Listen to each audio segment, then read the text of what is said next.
Hello dear students, आज मैं आपके सामने लाया हूं पाइथन प्रोग्रामिंग लैंग्वेज को लेकर।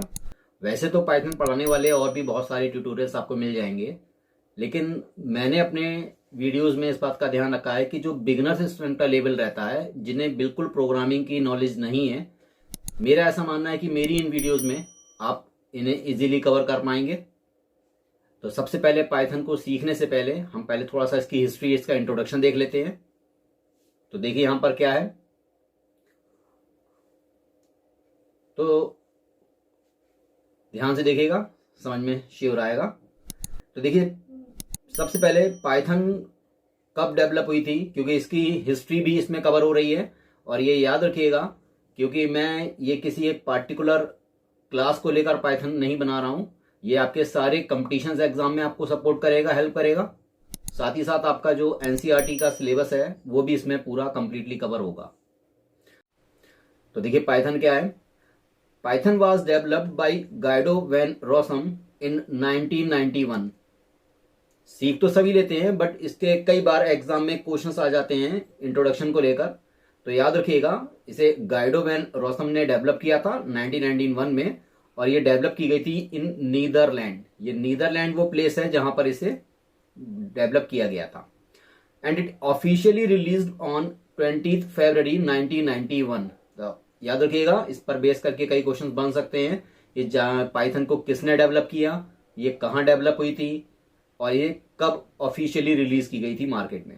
तो याद रखिएगा, पाइथन को ऑफिशियली 20 फरवरी 1991 में मार्केट में रिलीज किया गया था। अब इसके कुछ वेराइटीज देख लेते हैं कि पाइथन में कितनी वेराइटीज है। तो देखिए यहाँ पर पहली वेराइटी है हमारी सी पाइथन। सी पाइथन क्या करती है, सी पाइथन को जो डेवलप किया गया है ये to work with C language. अगर हम सी लैंग्वेज के कंपाइलर के साथ पाइथन को कंबाइन करना चाहते हैं तो हमें सी पाइथन का यूज करना होगा। इसी के अलावा यहाँ पर है जे पाइथन। जे पाइथन है to work with Java using JVM. जिस तरह से जावा एक ऑलरेडी एक प्लेटफॉर्म है ओपन, इसी तरह से पाइथन भी एक ओपन प्लेटफॉर्म है। और याद रखिएगा, जो पाइथन प्रोग्रामिंग लैंग्वेज है ये प्लेटफॉर्म इंडिपेंडेंट है। मीन आप इसका बनाया हुआ कोई भी एप्लीकेशन किसी भी प्लेटफॉर्म पर एग्जीक्यूट करा सकते हैं। ऐसा नहीं है कि अगर मैंने कोई एप्लीकेशन विंडो एक्सपी या 7 को लेकर डेवलप किया तो वो 7 पर ही चलेगा, क्योंकि ऐसी बाउंडेशन अदर लैंग्वेजेस में रहती है, like C and C plus plus. C और सी प्लस प्लस क्या है, ये प्लेटफॉर्म डिपेंडेंट लैंग्वेज है, जबकि जो पाइथन है और जावा है ये प्लेटफॉर्म इंडिपेंडेंट लैंग्वेज है। तो ये कई प्लेटफॉर्म पे वर्क करती हैं। तो यहाँ पे जो जे पाइथन है ये वर्क करती है जेवीएम के साथ, जावा के कॉम्बिनेशन में।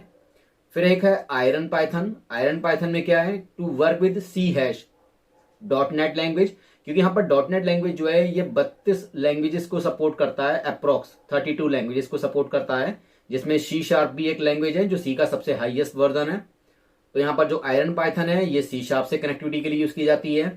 देन है रूबी पाइथन। ये रूबी तो ऑलरेडी एक प्लेटफॉर्म भी है, तो ये रूबी प्लेटफॉर्म पर अगर हमें कोई कोडिंग करनी है देन वहां पर हम यूज करेंगे रूबी पाइथन का। Then next one is Anaconda Python. Anaconda का जैसा नाम है, अनाकोंडा मीन्स जहां पर डेटा बहुत हाई रेंज में रहता है। यहाँ पर डेटा का जो वॉल्यूम है वो ज्यादा हैवी होता है।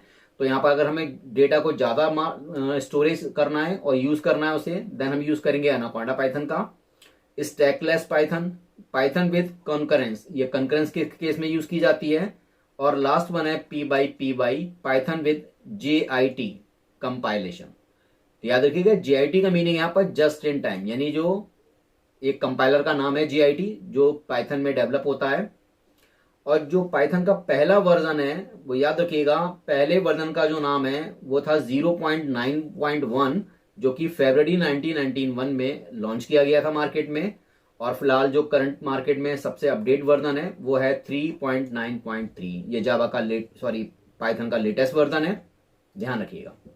Now next one is Python interpreter. ये वर्क कैसे करता है, क्योंकि प्रोग्रामिंग सीखने से पहले हमें उसकी वर्किंग भी पता होनी चाहिए कि ये जो हम कोडिंग करते हैं ये एक्चुअली मेमोरी में स्टोर कहाँ हो रही है, ये कैसे एग्जीक्यूट हो रही है। तो पाइथन में एक इंटरप्रेटर रहता है जो वर्क करता है। तो पाइथन इंटरप्रेटर क्या है, इसमें है it is a program that execute other Python programs. यानी यहाँ पर एक प्रोग्राम है जिसे हम पाइथन प्रोग्राम को एग्जीक्यूट करने के लिए यूज करते हैं। अ प्रोग्राम कंटेन सोर्स कोड देखिए सोर्स कोड का मीनिंग होता है जो हम अपनी प्रोग्रामिंग फाइल को टाइप करके क्रिएट करते हैं, यानी यूजर जो फाइल बना रहा है वो कहलाती है सोर्स कोड। जिसे हम एक एग्जांपल यहां पर लिया गया लाइक a.py। जैसा अभी सभी को मालूम है कि पाइथन की किसी भी फाइल को सेव करने के लिए हम उसे .py एक्सटेंशन देना जरूरी होता है। तो यहाँ पर जो a है ये एग्जाम्पल के लिए फाइल नेम है और जो py है वो उसका एक्सटेंशन बता रहा है, यानी a.py मुझे इंडिकेट कर रहा है कि यहाँ पर पाइथन की एक फाइल बनाई गई है।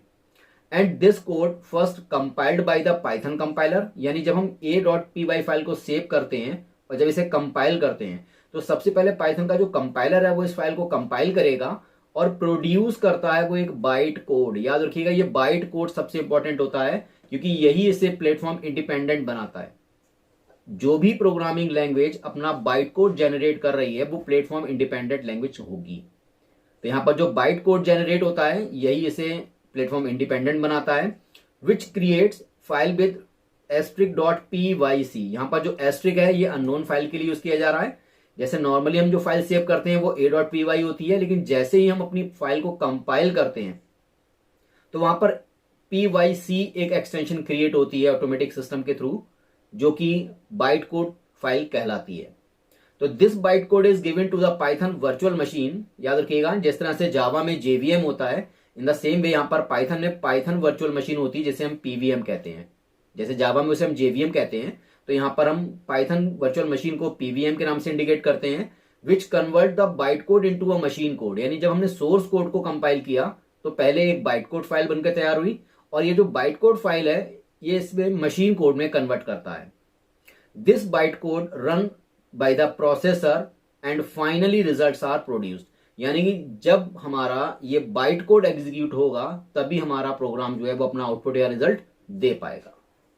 तो ये था पाइथन इंटरप्रेटर के बारे में। नाउ इसी का कुछ और पार्ट भी है, देखिए इसमें क्या है।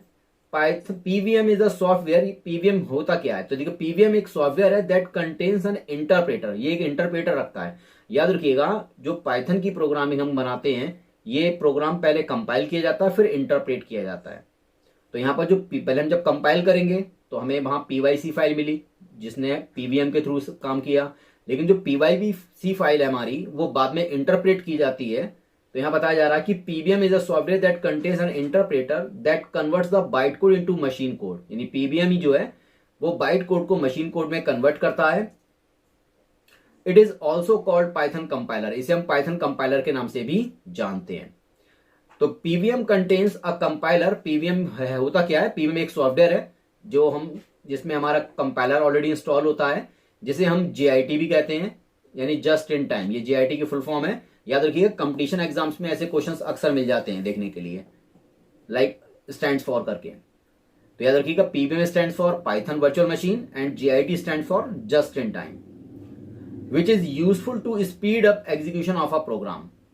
There are two ways of Python interpreter, यानी Python interpreter को यूज करने के दो मेथड्स हैं। सबसे पहला मेथड है इंटरेक्टिव मोड। इंटरेक्टिव मोड जिसे हम सीएमडी मोड भी कहते हैं, डॉस शेल मोड भी कहते हैं। तो इसीलिए इसको हम कमांड लाइन पे एग्जीक्यूट करते हैं और इसका सेकंड नेम है पाइथन शेल। याद रखिएगा तो इंटरेक्टिव मोड जो है वो पाइथन शेल पर एग्जीक्यूट होता है और सेकंड वन है स्क्रिप्ट मोड जिसे हम कहते हैं IDLE. IDLE means integrated development learning environment, यानी जिसे हम कहते हैं ग्राफिकल मोड है। तो यहां पर सबसे ज्यादा जो है वो स्क्रिप्ट मोड यूज किया जाता है क्योंकि ये ग्राफिकल होता है, अट्रैक्टिव होता है, आसान भी होता है in comparison interactive mode. Now अब चेक करते हैं कि इंटरेक्टिव मोड क्या होता है। तो देखिए इंटरेक्टिव मोड बता रहा है for interactive mode on command prompt type Python और पीवाई, यानी अगर हम अपने सीएमडी पर जाकर पाइथन या पीवाई लिखते हैं तो ये हम इंटरेक्टिव मोड में एंटर हो जाएंगे, जैसा अभी आपको वीडियो में दिखाया गया अब दिखाया जाएगा। मीन यहां पर मैंने कोड दिया हुआ है like the recent output the stored interpret is variable underscore. यहां पर जैसे सपोज एग्जांपल है जब हम इंसर्ट कराएंगे तो यहां पर हमने मैं ऐसे ले लेता हूं, यहां पर ये मेरा स्टेटमेंट है 2 × 4 + 5, यानी यहां पर जब मैंने कैलकुलेशन को सॉल्व किया और जैसे ही मैं यहां पर एंटर की प्रेस करूंगा तो ऑटोमेटिक मेरा रिजल्ट प्रिंट हो जाएगा लाइक 13। यानी यहां पर मैं छोटी मोटी अर्थमेटिक कैलकुलेशंस को इजीली सॉल्व कर सकता हूं just like a calculator.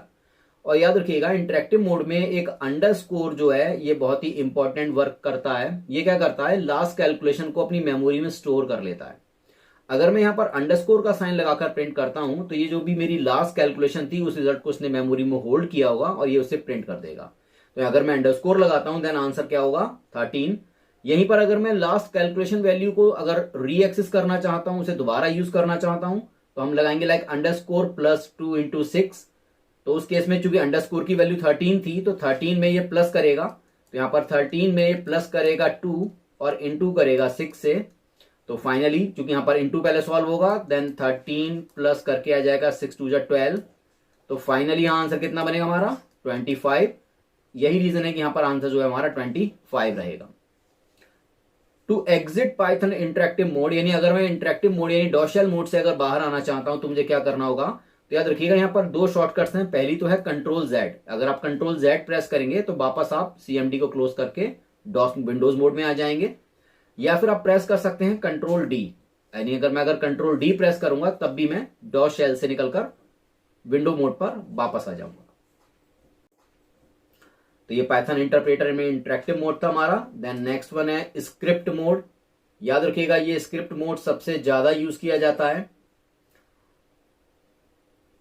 Ideally allow the user to edit, run, browse and debug a Python program from a single interface। क्योंकि प्रॉब्लम यह है कि जो हमारा इंटरेक्टिव मोड है वहां पर हम प्रोग्राम को राइट करने में हमें प्रॉब्लम होती है, हम उसे वहां पर रीराइट करना चाहें, उसमें कुछ एडिटिंग करना चाहें तो वो दिक्कतें आती हैं। तो इसके लिए सबसे बेस्ट मोड है हमारे पास स्क्रिप्ट मोड। स्क्रिप्ट मोड में हम इजीली अपने प्रोग्राम को एडिट कर सकते हैं, उसे रन कर सकते हैं, उसे ओपन करके डिबग करके चेक कर सकते हैं। डिबग का मीनिंग होता है यहाँ पर लाइन बाय लाइन चेक करना प्रोग्राम को, ये डिबग करना कहलाता है। A program stored in a file is called script, यानी हम एक प्रोग्राम फाइल में जो भी कंटेंट टाइप कर रहे हैं ये हमारा स्क्रिप्ट कहलाएगा, और यही रीजन है कि इसे स्क्रिप्ट मोड कहा जाता है। This file is saved as a in a disk so it can be used over and over again. यानी अगर चूंकि हमारी ये जो स्क्रिप्ट मोड की फाइल है ये हमारी हार्ड डिस्क में सेव होती है, तो इसे हम नेक्स्ट टाइम ओपन करके इसे रीयूज भी कर सकते हैं for copy paste, for editing and for any other work. अब इस स्क्रिप्ट मोड के फीचर्स क्या हैं देखिएगा। तो यहां पर जो फीचर्स हैं ये दोनों में कॉमन है कुछ। The same interpreter work in both, यानी कि अगर मैं इंटरेक्टिव मोड में यूज कर रहा हूं पाइथन को या फिर मैं स्क्रिप्ट मोड में यूज कर रहा हूं, दोनों ही केस में जो इंटरप्रेटर है वो एक ही रहता है हमारा, सेम वही इंटरप्रेटर वर्क करेगा। After installation you will find both options in your system, यानी कि जब हम पाइथन को अपने पीसी या लैपटॉप में इंस्टॉल करते हैं तो हमारे सामने दोनों ऑप्शंस होते हैं। यानी ऐसा नहीं है कि मुझे आईडीएलई को अलग से इंस्टॉल करना होगा या मुझे स्क्रिप्ट में या इंटरेक्टिव मोड को अलग से इंस्टॉल करना होगा। जब मैं पाइथन का इंस्टॉलेशन दूंगा तो ये दोनों मोड ऑटोमेटिक मेरे पीसी में इंस्टॉल हो जाते हैं। यूज करने के ऊपर है, आप जो यूज करना चाहें कर सकते हैं। The same library can be used in both, यानी कि दोनों में सेम लाइब्रेरी यूज की जाती है, चाहे आप इंटरेक्टिव मोड को यूज करिए या फिर आप स्क्रिप्ट मोड को। Command line work with command while ideally is GUI interface and user friendly. जैसे आपको बताया मैंने, कमांड लाइन जो है वहां पर जो भी वर्क किया जाएगा वो कमांड्स के थ्रू किया जाएगा, यानी आपको कमांड्स को याद करना होगा कि किस कमांड का क्या यूज है। जबकि आइडियली जो है ये जीयूआई इंटरफेस है जिसे हम कहते हैं ग्राफिकल यूजर इंटरफेस। तो ये ग्राफिकल यूजर इंटरफेस है जो देखने में अट्रैक्टिव होता है और समझने में भी आसान रहता है, इसलिए ज्यादा बेस्ट रहता है IDLE. IDLE is very easy to work in comparison command line, यानी कमांड लाइन के कंपैरिजन में आइडियली वर्क करना ज्यादा आसान होता है। Now how to write and execute a Python program. तो देखिए यहां पर writing and execution of first program. तो देखिए अगर मैं स्क्रिप्ट मोड में जाना है, फॉर ब्लैंक फाइल हमें फाइल में मेन्यू में जाकर न्यू फाइल पे क्लिक करना होगा। न्यू फाइल हमारे सामने आ जाएगी जहां पर हम अपनी स्क्रिप्ट को टाइप करेंगे। किसी फाइल को अगर सेव करना चाहते हैं तो क्या करना होगा आपको, तो आपको वहां पर फाइल को सेव करने समय याद रखना है फाइल नेम के साथ .py एक्सटेंशन देना कंपलसरी है, याद रखिएगा।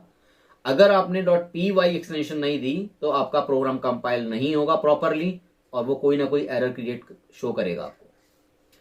अब पाइथन को रन कैसे करते हैं, तो इसके लिए हमारे पास दो ऑप्शन है। या तो मैं रन मॉड्यूल जो मेन्यू में ऊपर आता है वहां से क्लिक करके इसे रन कर सकता हूं, या फिर मैं F5 प्रेस करके भी इसे रन कर सकता हूं। ये दोनों मोड है, आप इन दोनों में से कोई भी कमांड यूज कर सकते हैं अपने प्रोग्राम को एग्जीक्यूशन के लिए। नाउ आते हैं आगे बढ़कर कमेंट्स। तो देखिए पाइथन में किन किन टाइप के कमेंट्स होते हैं। तो कमेंट्स में है हमारा पहला, comments in Python begin with hash symbol. याद रखिएगा, यानी अगर मैं किसी भी लाइन के पहले अगर हैश का सिंबल लगा देता हूं तो मेरा जो कंपाइलर है वो उसे एक कमेंट मान लेगा, यानी वो प्रोग्राम फाइल में line as it is statement type रहेगा, बट कंपाइलर उसे रीड नहीं करेगा, उसे ड्रॉप कर देगा। इसी को हम कहते हैं कमेंट्स। तो यहां पर पहला मैंने एक एग्जांपल लिया हुआ है, लाइक मैंने हैश लगा के आगे लिखा है हेलो वर्ड, तो यानी यहां बता रहा है कि जो हेलो वर्ड है ये एक मैसेज है, और चूंकि यहां पर मैंने हैश लगाया इट मीन्स ये ऑटोमेटिक एक कमेंट बन चुका है, यानी अब हमारा कंपाइलर आगे आने वाला जो भी टेक्स्ट है, जैसे मैंने हेलो वर्ड लिखा है, इसे रीड नहीं करेगा, वो इसे ड्रॉप कर देगा। यहीं पर अगर मैं प्रिंट करता हूं प्रिंट हेलो, यहां पर मैंने एक मैसेज प्रिंट करने की कोशिश की है, क्योंकि पाइथन में प्रिंट एक प्री डिफाइंड फंक्शन है जो किसी भी मैसेज को स्क्रीन पर डिस्प्ले करने के लिए यूज किया जाता है। और याद रखिएगा मैसेज को देने समय हमें यहाँ पर डबल कोट्स को यूज करना होगा, यानी डबल कोट्स के इनसाइड हम यहाँ पर जो भी मैसेज दे रहे हैं वो टाइप कर सकते हैं। मैसेज को लेकर यहाँ कोई लिमिटेशन नहीं है, आप जितना चाहें उतना टेक्स्ट यहाँ पर दे सकते हैं। पर याद रखिएगा पाइथन भी केस सेंसिटिव है, यहाँ पर कुछ लेटर्स अपर और कुछ लोअर रहते हैं जो कि उनका प्री डिफाइंड फॉर्मेट है। तो याद रखिएगा यहाँ पर प्रिंट जो फंक्शन है इसमें सारे लेटर स्मॉल ही रहेंगे हमेशा। हाँ, डबल कोट्स के इनसाइड जो टेक्स्ट हमारा है यहाँ पर उसे हम अपर या लोअर रख सकते हैं जैसा भी हम चाहें। अब यहाँ पर मैंने प्रिंट के साथ ही यहाँ पर हैश लगाकर एक कमेंट लगाया हुआ है कि it is a called in line comment. यहाँ पर मैंने एक मैसेज लगाया हुआ है, तो याद रखिएगा जो सिंगल लाइन कमेंट दिया जाता है उसे पाइथन में इन लाइन कमेंट बोला जाता है। फिर आते हैं जिस तरह से अदर लैंग्वेजेस में हमारे पास सिंगल लाइन और मल्टी लाइन कमेंट्स रहते हैं, यानी अगर मैं किसी एक लाइन को डीएक्टिवेट करना चाहता हूं या एक से ज्यादा लाइंस को, तो अब यहां पर पाइथन में क्या है, Python does not have a way to multiple comments like other languages. तो याद रखिएगा पाइथन जो है वो मल्टीपल लाइन डॉक्यूमेंट्स कमेंट्स को सपोर्ट नहीं करता है। In Python we can use multiple line comment by using two method, यानी हालांकि ये सपोर्ट तो नहीं करता कि हाँ हम एक से ज्यादा स्टेटमेंट को अगर कमेंट करना चाहते हैं, बट फिर भी ये काम कुछ इनडायरेक्टली दूसरे तरीके से किया जा सकता है। सबसे पहला मेथड क्या है कि मैं यहाँ पर मल्टीपल लाइन कमेंट यूज करने के लिए हर लाइन से पहले हैश का साइन लगा दूं, तो इस तरह से मैं जितनी भी लाइंस कुछ करना चाहता हूं कमेंट कर सकता हूं। सेकंड है यहाँ पर याद रखिएगा ट्रिपल कोट्स। ट्रिपल कोट्स के थ्रू भी मैं यहाँ पर कमेंट अप्लाई कर सकता हूं, और यहाँ पर मैं इन ट्रिपल कोट्स के बीच में जितना भी टेक्स्ट लिखूंगा सिस्टम इसे रीड नहीं करेगा। अब ऐसा क्यों होगा, इसका भी लॉजिक है। नाउ चेक करते हैं टोकन, क्योंकि याद रखिए किसी भी प्रोग्रामिंग पर सीखने से पहले हमें उसके बेसिक्स पता होना बहुत जरूरी है। तो हमारा पहला हेडिंग है यहां पर आकर टोकन। टोकन क्या होता है, द स्मॉलेस्ट इंडिविजुअल यूनिट और element in a program is known as token, यानी कोई भी एक छोटा यूनिट प्रोग्राम का जो है वो टोकन कहलाता है। Each token should be separated from other by space, यानी हर टोकन एक दूसरे से सेपरेट रहता है, किसके थ्रू, स्पेस के through, which is termed as white space, जिसे हम वाइड स्पेस भी कहते हैं। पाइथन हैज फॉलोइंग टोकन्स, इसमें 5 टोकन रहते हैं। पहला टोकन है keyword, second one is identifier, next one is literal, then punctuator, then operator. अब हम इन्हें थोड़ा सा डिटेल में देख लेते हैं कि इनका क्या रोल है।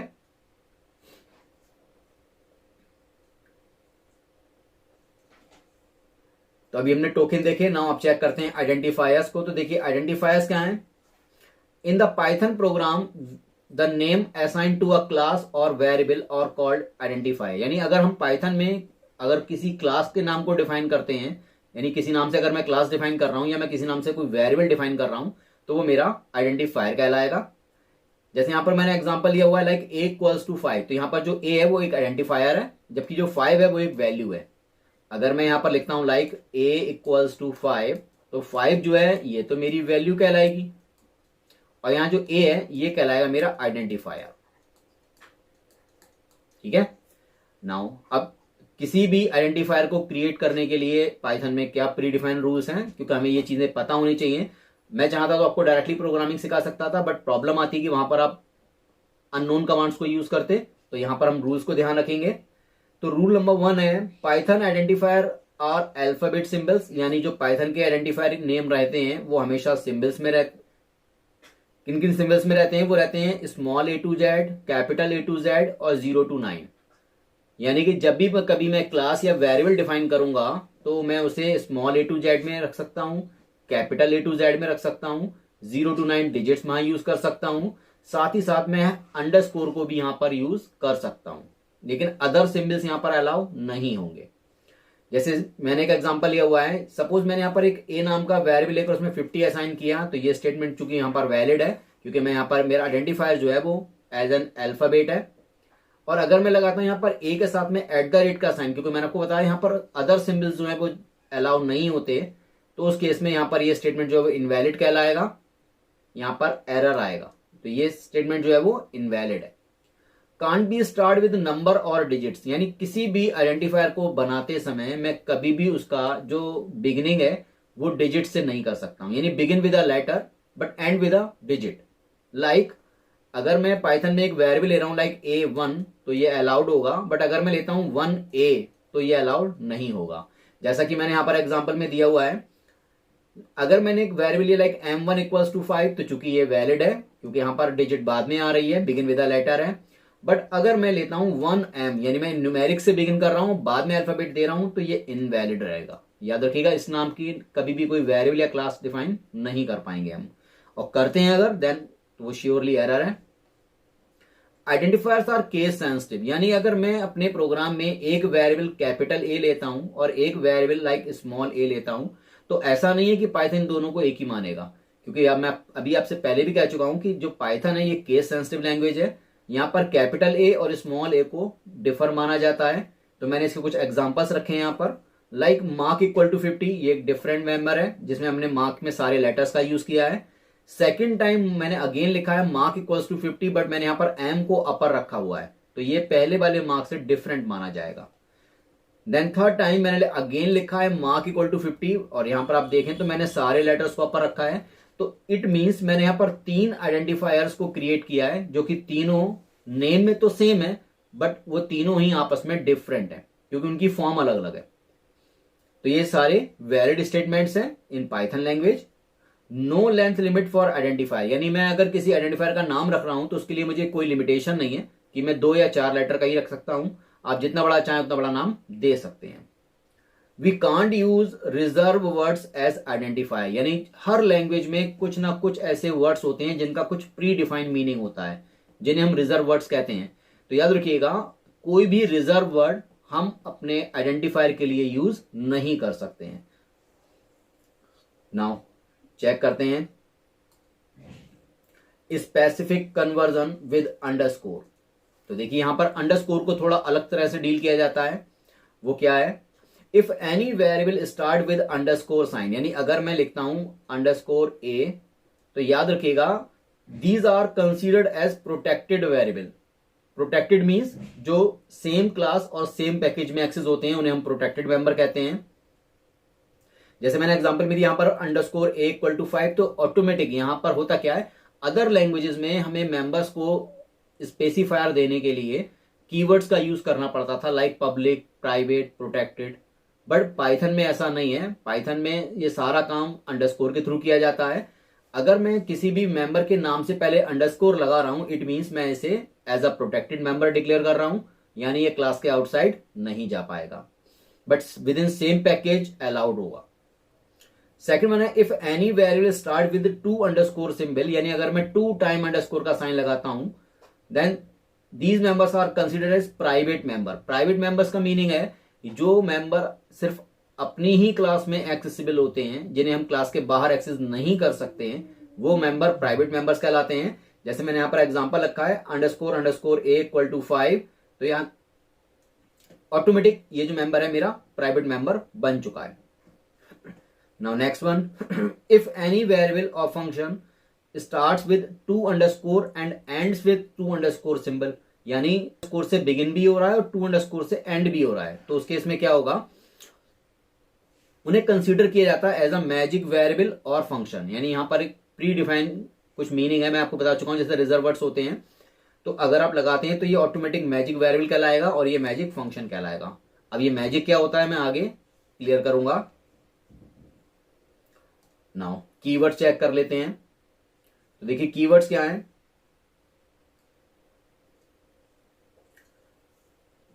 मैंने आपको बताया था कि कीवर्ड्स वो वर्ड्स कहलाते हैं जिनका प्रोग्रामिंग में कुछ ना कुछ प्री डिफाइंड मीनिंग रहता है। तो the words which are reserve to represent some meaning or functionality, such type of words are called reserve words. तो उन्हें हम रिजर्व वर्ड्स कहते हैं।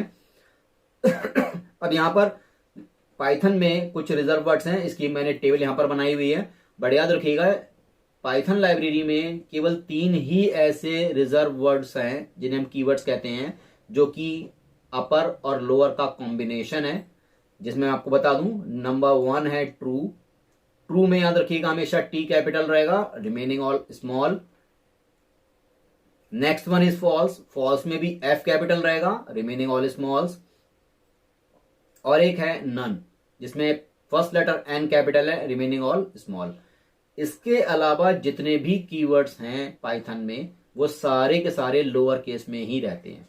केवल ये 3 ही हैं जिन्हें आपको आगे ध्यान रखना है कि कहीं भी अगर आप ट्रू फॉल्स या नन कीवर्ड्स का यूज करते हैं तो वहां पर आपको फर्स्ट लेटर अपर रखना होगा। बट इसके अलावा जितने भी बाकी रिमेनिंग बचे ये सारे के सारे लोअर फॉर्म में ही रहते हैं। इन्हें अच्छे से स्टडी कर लीजिएगा, देख लीजिएगा। और अगर आगे वैसे ये प्रोग्रामिंग में सारे कीवर्ड्स अभी आएंगे 1 बाय 1, तब आपको इनका मीनिंग भी क्लियर हो जाएगा। Then next one is keywords को लेकर कुछ रूल्स भी हैं। Keywords are contain only alphabet symbol, यानी जो कीवर्ड्स हैं ये केवल अल्फाबेट सिंबल्स को ही यूज कर सकते हैं। Only 3 keywords are in upper and all in other lower. True false and and, जैसा भी मैंने हाईलाइट किया था वही पॉइंट मैंने यहां पर क्लियर किया है, क्योंकि कई कंपटीशन एग्जाम्स में इस टाइप के क्वेश्चंस आ जाते हैं। तो थोड़ा सा इन्हें ध्यान दीजिएगा कि ट्रू, फॉल्स और जो नन कीवर्ड्स हैं इनका पहला लेटर अपर रहता है, जबकि रिमेनिंग ऑल कीवर्ड्स का सारे लेटर स्मॉल रहते हैं। Switch concept not there in Python, यानी जैसा आपने पता किया होगा जिसने अदर लैंग्वेजेस की हुई हैं, तो अदर लैंग्वेजेस में इफ एल्स का ही एक अल्टरनेट पार्ट रहता है डीएमएस में, जिसे हम कहते हैं स्विच स्टेटमेंट। तो पाइथन जो है वो स्विच को सपोर्ट नहीं करता है। तो याद रखिएगा स्विच जो कॉन्सेप्ट है ये पाइथन में नहीं होता है। इन द सेम वे जैसे हमने अभी तक अदर लैंग्वेजेस में देखा है कि प्रोग्रामिंग में 3 टाइप के लूप्स रहते हैं, for, while and do while. But चूंकि यहाँ पर पाइथन डू वाइल लूप को सपोर्ट नहीं करता, तो इसीलिए यहाँ पर डू वाइल लूप का कोई कॉन्सेप्ट नहीं होता है। यानी यहाँ पर केवल 2 ही लूप हैं, for and while. Now next one, int, float, ETC. Data types are not required. जैसे नॉर्मली क्या होता है, जब हम किसी भी प्रोग्राम में को डिफाइन करते हैं वेरिएबल को, तो उससे पहले हमें उसका डेटा टाइप डिक्लेयर करना पड़ता है। लाइक अगर मैं वेरिएबल ले रहा हूं तो मैं लिखूंगा like int a equals to 5। It means यहां पर a एक आइडेंटिफायर है, 5 एक वैल्यू है, और इंट मुझे बता रहा है कि a का नेचर क्या है, यानी ये किस टाइप की वैल्यू को स्टोर कर पाएगा। बट पाइथन जो है ये डेटा टाइप फ्री लैंग्वेज है, यहां पर आपको किसी भी वेरिएबल को डेटा टाइप देने की जरूरत नहीं होती। आप डायरेक्टली वेरिएबल डिक्लेयर करिए और उसकी वैल्यू असाइन कर दीजिए, वो ऑटोमेटिक उसका डेटा टाइप डिफाइन कर लेता है। इसीलिए ये अदर लैंग्वेजेस के कंपैरिजन में ज्यादा इजी है, आसान है। तो इंट, फ्लोट जो ईटीसी जितने भी डेटा के कीवर्ड्स हैं ये जावा में रिक्वायर्ड नहीं होते, क्योंकि to declare a variable that's why not available in Python keywords. और यही रीजन है कि पाइथन कीवर्ड्स की लिस्ट में इन कीवर्ड्स को यूज नहीं किया जाता है। To get the keyword list in Python library, अगर मैं अपने सिस्टम पर देखना चाहता हूं कि पाइथन के प्री डिफाइन कौन कौन से कीवर्ड्स हैं, तो याद रखिएगा अगर आप डॉशेल मोड में हैं तो आप यहां पर लिख दीजिएगा इंपोर्ट कीवर्ड और लिखकर एंटर प्रेस कर दीजिएगा, आपके सामने कीवर्ड्स की पूरी लिस्ट आ जाएगी। इन द सेम वे मैं यहां पर कीवर्ड डॉट केडब्ल्यू लिस्ट भी लिखकर एंटर मार सकता हूं। ये दोनों कमांड्स हैं। अगर आप पाइथन में रिजर्व कीवर्ड्स की टेबल को देखना चाहते हैं कि कौन कौन से कीवर्ड्स हैं ताकि मैं उन्हें प्रोग्राम में एक्सेस ना करूं, यूज ना करूं, तो इसके लिए आप ये कमांड भी यूज कर सकते हैं। बाकी में अभी आपको मैंने पीछे टेबल ऑलरेडी दिखाई है।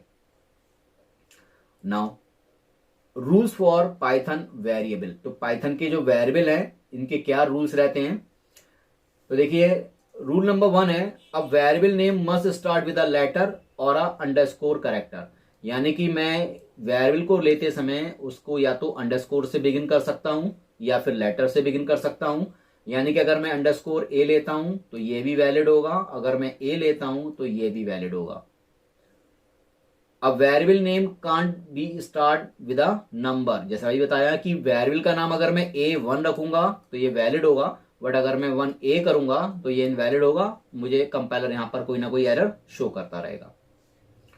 अब variable name can only contain alpha numeric characters and underscore, यानी कि जो हमारे वेरिएबल हैं ये केवल और केवल अल्फा न्यूमेरिक हो सकते हैं, और सिंबल्स में ये केवल एक ही सिंबल सपोर्ट करता है जिसे हम अंडरस्कोर कहते हैं। Next one is variable names are case sensitive. तो याद रखिएगा, अभी मैं इसका एग्जांपल पीछे ले चुका हूं कि जो वेरिएबल्स के नेम है ये सारे केस सेंसिटिव रहते हैं। यानी अगर मैं अपर लोअर नाम के सेम वेरिएबल लेता हूं, लाइक अगर मैंने एक लिया कैपिटल ए और एक लिया स्मॉल ए, तो पाइथन इन्हें डिफरेंट मानेगा, सेम वेरिएबल नहीं मानेगा। Now assigning value to a variable. तो किसी वेरिएबल को कैसे वैल्यू असाइन की जाती है, तो देखिए यहां पर अगर हम चाहते हैं सिंगल लाइन असाइनिंग करना चाहते हैं तो हम लिख सकते हैं लाइक a इक्वल्स टू 10, ये वैलिड स्टेटमेंट है। या मैं लिख सकता हूं b इक्वल्स टू 25, सॉरी 2.5। यानी यहां पर आप ध्यान से देखें तो मैंने वेरिएबल को वैल्यू देने से पहले डेटा टाइप यूज नहीं किया हुआ है, क्योंकि Python pre defined data type लेती है। यानी जब मैं वैल्यू असाइन करूंगा तो ये इसका डेटा टाइप ऑटोमेटिक डिसाइड कर लेगा अकॉर्डिंग टू वैल्यू। तो ये दोनों वैलिड हैं। और यहां पर अगर हम प्रिंट करना चाहते हैं तो हम लिख सकते हैं लाइक प्रिंट ए, तो उस केस में डायरेक्टली वैल्यू शो करेगा। लेकिन मैं इसे बदलकर अगर कोई मैसेज भी शो करना चाहता हूं तो मैं लिख सकता हूं प्रिंट में, और यहां पर डबल कोट्स में मैं कोई भी मैसेज दे सकता हूं जो भी मैं प्रिंट करना चाहता हूं। तो डबल कोट्स में हमारा मैसेज रहता है, और प्लस करके ए लिखेंगे हम फॉर मैसेज शोइंग। तो यहां पर ये तो अभी थी सिंगल लाइन असाइनिंग, अगर एक एक वेरिएबल को असाइन करना है। लेकिन अगर मैं ज्यादा वेरिएबल असाइन करना चाहता हूं तो मैं क्या करूंगा, तो देखिए यहां पर हम इस तरह से भी डिक्लेयर कर सकते हैं लाइक a, b, c। यहां पर 3 वेरिएबल्स हैं और मैंने पास किया लाइक 10, 20, 30। मीन यहां पर जो सिक्वेंस है यानी जो असाइनिंग है वो हमेशा सिक्वेंशियल होती है। तो जो मैंने 10 असाइन किया ये ऑटोमेटिक a के पास पहुंचेगा, जो मैंने 20 असाइन किया ये ऑटोमेटिक b के पास पहुंचेगा, और जो मैंने 30 असाइन किया ये ऑटोमेटिक सी के पास पहुंचेगा। क्योंकि पाइथन में जब हम मल्टीपल वेरिएबल्स को असाइनिंग करते हैं तो ये हमेशा सिक्वेंशियल होता है। इन द सेम वे जैसे भी मैंने असाइनिंग की है, अगर मैं चाहता हूं इनकी प्रिंटिंग भी करना तो मैं यहां पर इन्हें एक साथ प्रिंट भी कर सकता हूं। एक बार मैं क्लियर कर देता हूं स्टेटमेंट। तो देखिए यहां पर अगर मैं प्रिंट करना चाहूं तो मैं यहां पर लिख सकता हूं प्रिंट a, b, c। यानी मैं इन्हें एक साथ भी प्रिंट कर सकता हूं। और ऐसा नहीं कि मैं 3 ही शो कर सकता हूं, सिंगल वेरिएबल भी दो सकता हूं, शो कर सकता हूं, 2 वेरिएबल भी शो कर सकता हूं, और 3 वेरिएबल, यानी जितने भी मैं चाहूं। और इन द सेम वे यहां मैं सारे मेंबर्स को डिफरेंट डिफरेंट वैल्यू दे रहा था, बट अगर मैं चाहता हूं कि मल्टीपल वेरिएबल्स में सेम वैल्यू असाइन करना चाहता हूं तो देखिए उसके लिए मुझे क्या करना होगा। यहां लिखा गया like x equals to y equals to z equals to orange. यानी यहां पर वैल्यू 1 है जबकि आइडेंटिफायर 3 है। तो उसके इसमें क्या करेगा पाइथन कंपाइलर, तीनों वेरिएबल में सेम वैल्यू असाइन कर देगा, ऑरेंज, ऑरेंज एंड ऑरेंज। यानी कि यहां पर एक ही वैल्यू मल्टीपल वेरिएबल में पास करके दिखाई गई है।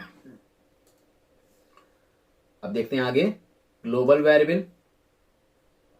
तो देखिए ग्लोबल वेरिएबल क्या होते हैं, a variable that are created outside a function are known as global variable.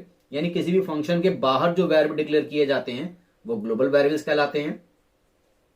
It can be used by everyone both inside and outside the function. यानी कि अगर मैं ग्लोबल कोई ऐसा मेंबर बनाना चाहता हूं कि जो मेरे फंक्शन के अंदर भी एक्सेस किया जा सके और फंक्शन के बाहर भी, तो उस केस में मैं उस वेरिएबल को ग्लोबल बनाऊंगा।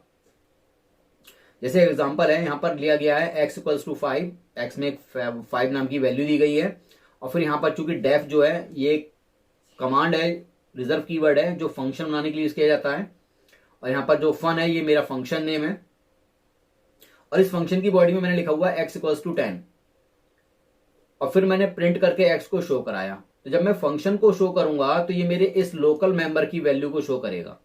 लेकिन जब मैं फंक्शन की कॉलिंग करता हूं और उसके बाद x को शो करता हूं तो ये मेरी ग्लोबल वैल्यू को एक्सेस करेगा, ना कि लोकल वैल्यू। याद रखिएगा, क्योंकि फंक्शन के अंदर हम अगर एक्सेसमेंट देंगे तो याद रखिएगा पहली प्रायोरिटी हमेशा लोकल की होती है, बट अगर मैं फंक्शन के बाहर आ रहा हूं तो वहां पर जो प्रायोरिटी रहेगी वो मेरे ग्लोबल मेंबर की होती है। तो इस तरह से हम सेम नाम के लोकल और ग्लोबल वेरिएबल भी ले सकते हैं जिन्हें पाइथन सपोर्ट करता है। इसके और एग्जांपल देख लेते हैं। When you create a variable inside a function that is local, यानी हम किसी फंक्शन के अंदर अगर कोई वेरिएबल डिक्लेयर कर रहे हैं तो वो लोकल मेंबर कहलाएगा, and can only be used inside that function, यानी वो फंक्शन के अंदर ही एक्सेस किया जा सकता है केवल। To create a global variable inside a function, यानी अगर मैं किसी फंक्शन के अंदर ग्लोबल वेरिएबल बनाना चाहूं, जैसा अभी आपको मैंने पिछले एग्जांपल में बताया कि वहां पर ग्लोबल के लिए हमने फंक्शन के आउटसाइड डिक्लेयर किया था, बट अगर मैं चाहता हूं कि हम फंक्शन के इनसाइड ही मुझे डिक्लेयर करना है, लेकिन वेरिएबल मेरा जो है वो ग्लोबल होना चाहिए, तो उसे हम कैसे करेंगे? तो देखिए उसके लिए यहां पर क्या करना होगा, हम एक फंक्शन बनाएंगे और यहां पर पाइथन में एक प्री डिफाइंड कीवर्ड है ग्लोबल, याद रखिएगा। यानी किसी भी वेरिएबल को वैल्यू देते समय अगर मैं ग्लोबल कीवर्ड लगाता हूं तो ये वेरिएबल ऑटोमेटिकली क्या हो जाएगा, ग्लोबल हो जाएगा। और ग्लोबल का एडवांटेज होता है, याद रखिएगा, ये with in the method and outside the method दोनों जगह पर एक्सेसिबल होगा। तो यानी अगर मैं इसे यहां पर एक्स को शो कराऊंगा तो भी मेरा आंसर 10 होगा, और फन फंक्शन की कॉलिंग के बाद अगर मैं एक्स को शो कराऊंगा तो भी मेरा आंसर 10 ही होगा। जबकि मैं यहां पर एक्स नाम के लोकल मेंबर को बाहर एक्सेस कर रहा हूं, बट ये एक्सेसिबल है, रीजन क्योंकि यहां पर इसे मैंने ग्लोबल के साथ डिक्लेयर किया हुआ है। ये कुछ ऐसे बेसिक कॉन्सेप्ट्स हैं जिनकी नॉलेज आपको होनी ही चाहिए, वरना आगे दिक्कत ज्यादा आती है प्रोग्रामिंग में। आगे प्रैक्टिकली प्रोग्रामिंग में भी इन चीजों को हम कवर करेंगे। Now next one topic is literal. Literal क्या होते हैं? देखिए, literals can be defined as a data that is given in a variable और कांस्टेंट। किसी वेरिएबल कांस्टेंट को जो दिए जाते हैं वो लिटरल्स कहलाते हैं, यानी वैल्यूज जिसे हम कहते हैं। लिटरल्स आर फिक्स न्यूमेरिक और नॉन न्यूमेरिक वैल्यू, यानी ये न्यूमेरिक भी हो सकते हैं और नॉन न्यूमेरिक भी हो सकते हैं। अब पाइथन में कितने टाइप के लिटरल्स हैं तो याद रखिएगा, नंबर 1 है स्ट्रिंग, यानी जिसमें हम कोई लेटर्स का ग्रुप पास कर सकते हैं या सिंगल लेटर भी दे सकते हैं। नंबर 2 है न्यूमेरिक, जिसमें हमारे सारे डेसिमल और नॉन डेसिमल वैल्यूज रहेंगी। नंबर 3 है बूलियन। बूलियन जो है ये वैल्यूज को ट्रू या फॉल्स में होल्ड करता है। और एक इसमें स्पेशल लिटरल होता है जो अदर लैंग्वेजेस में नहीं है। अब ये स्पेशल लिटरल क्या है? देखिए, Python contains one special literal none, यानी अगर मैं किसी मेंबर को डिक्लेयर करता हूं बट मैं उसे कोई वैल्यू नहीं देना चाहता हूं तो वहां पर हम उसे नन से असाइन करेंगे। और ये नन ऐसा रिजर्व कीवर्ड है जिसका मैं आपको बता चुका हूं कि जो एन है वो फर्स्ट लेटर वो अपर रहता है।